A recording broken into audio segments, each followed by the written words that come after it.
இந்த வாரம் resort web series episode 29 to 32 ப்ரோமோல நம்ம பாண்டி வெற்றிக்காக ஒரு பயங்கரமான சட்டையை செலக்ஷன் பண்ணி கொடுக்கறான். வெற்றியும் அந்த சட்டையை பார்த்துட்டு இதை மட்டும் நான் போட்டு போனா நாய் பிடிக்கிறவன மாதிரி இருப்பேன்னு சொல்றான்.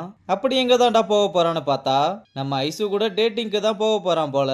ஐசுவும் அந்த சட்டையை பார்த்ததுமே சிரிக்க ஏன்னு கேட்டா, என்னடா இது சட்டை ஓட்ட ஓட்டையா கொசுவலை மாதிரி இருக்குன்னு அசிங்கப்படுத்துறா. அதுக்கு நம்ம பையலும் இதுதான் இப்ப ட்ரெண்டிங்னு சொல்லி சமாளிக்கிறான்.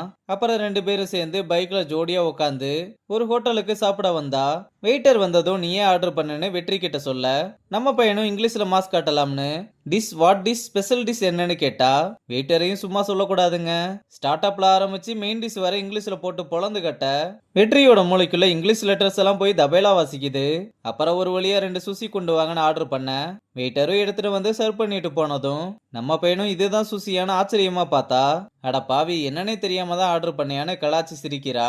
அப்புறம் சாப்பிட்டு முடிச்சிட்டு ரெண்டு பேரும் சேர்ந்து ஒரு வாக் போகும்போது, ஐசு நான் இந்த மாதிரி சிரிக்கிற ஆளே கிடையாது, ஆனா உன் கூட இருக்கும்போது மட்டும் எனக்கே தெரியாம நான் அவ்வளவு சந்தோஷமா இருக்கேன், இதெல்லாம் நினைக்கும் போது எனக்கே ஆச்சரியமா இருக்குன்னு சொன்னா. அப்படியே அங்க கொஞ்சம் பாருங்க உங்களுக்கு இன்னும் ஆச்சரியமா இருக்கும்னு சொல்றான். அப்படி என்னடா அங்க இருக்குன்னு பார்த்தா நம்ம நெடுமாறன் தான் அவன் ஃப்ரெண்ட்ஸோட சேர்ந்து ஜாலியா உட்காந்துருக்கான். இதை பார்த்ததுமே ஐயோ அப்பா இருக்காருன்னு ஐசு வெற்றிக்கு பின்னாடி வேகமா போய் ஒளிஞ்சுக்கிறதோட இந்த ப்ரோமோவை முடிச்சிருக்காங்க. கம்மிங் ஃப்ரைடே இதோட ஃபுல் எபிசோட்ஸையும் பார்க்க நம்ம சேனலை சப்ஸ்கிரைப் பண்ணிட்டு மறக்காம பக்கத்துல இருக்க பெல் சிம்பிளா ஆல்ல வச்சுக்கோங்க. அப்பதான் நம்ம போடக்கூடிய வீடியோஸ் எல்லாம் உங்களுக்கு நோட்டிபிகேஷன்ல வரும். சரி வெள்ளிக்கிழமை பார்க்கலாம். பாய்.